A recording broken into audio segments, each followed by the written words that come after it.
नमस्कार दोस्तों, मेरा नाम अंकित त्रिपाठी है और राष्ट्र गौ माता को राष्ट्र माता घोषित करने के लिए एक यात्रा प्रयागराज से दिल्ली के लिए चल रही है, जिसमें सरकार को 33 दिनों का अल्टीमेट दिया गया है। अगर वो गौ माता को राष्ट्र माता नहीं घोषित करते हैं तो चारों शंकराचार्य महाराज जी वहां पर उपस्थित रहेंगे। और ये यात्रा गांव और गलियों में क्यों निकाली गई, इस यात्रा का उद्देश्य क्या है और यह ध्वज लेकर के जो चले हैं, इससे बात करने की कोशिश करते हैं। सबसे पहले महाराज जी आपका परिचय और एक गांव गलियों को इस यात्रा का उद्देश्य निकालने का क्या रहा। देखिए, प्रयाग कुंभ क्षेत्र में परमाराध्य परमाधीश श्रीमद जगदगुरु शंकराचार्य महाराज जी ने गौ प्रतिष्ठा महायज्ञ किया जी, जो 324 वेदी कुंडी यज्ञ 1100 ब्राह्मणों द्वारा 2 करोड़ 35 लाख से भी अधिक आहुति दी गई गौ माता की प्रतिष्ठा के लिए कुंभ में प्रयागराज में परमाराध्य ने परम धर्म संसद 1008 गौ संसद 1008 संचालित की, जिसमें गौ माता को राष्ट्र माता घोषित करने का प्रस्ताव पारित कराया। और चारों शंकराचार्य, ये बड़ा हर्ष का विषय है जब लोगों को जानकर खुशी होगी कि 1972 के बाद श्रृंगेरी शारदा पीठ के जो दक्षिण में हमारे मठ है, शायद वो पहली बार आए थे इस बार 1972 के बाद ये पहली बार वहाँ के उत्तराधिकारी श्री स्वामी विद्याशंकर जी महाराज शंकराचार्य महाराज आए और चारों शंकराचार्य महाराज इस बार इस कुंभ में उपस्थित रहे।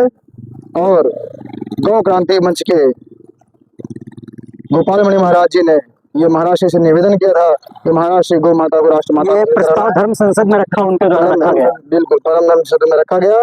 और इससे पहले भी 1 वर्ष पहले महाराज श्री ने श्री गोवर्धन पर्वत की परिक्रमा कर नंगे पांव दिल्ली तक की पदयात्रा की थी।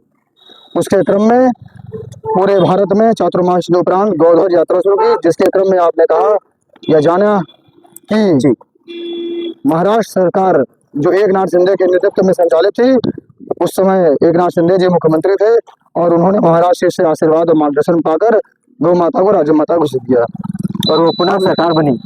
बिल्कुल, वो पुनः सरकार बनी। महाराष्ट्र ने भरे मंच से ये आशीर्वाद दिया कि ऐसा मुख्यमंत्री हर राज्य में होना चाहिए। और उसी क्रम में जब यह कुंभ आया, और आप जान ही रहे हैं कुंभ में हमारे देश के ऐसा कोई साधु सन्यासी नहीं है जो वहां न पहुंचता हो। चारों शंकराचार्य महाभाग उपस्थित हुए, चारों और अन्य संप्रदाय के आचार्यगण उपस्थित हुए।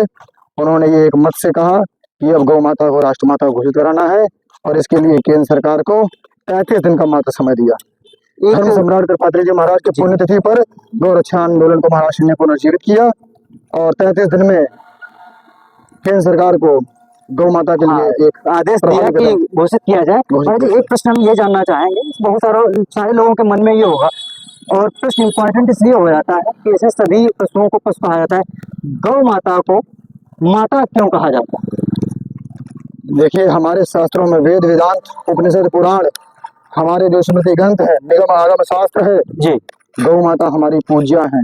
हमारे शास्त्रों में यह वर्णन कर दिया गया है कि गौ माता हमारे धरती की धारक है।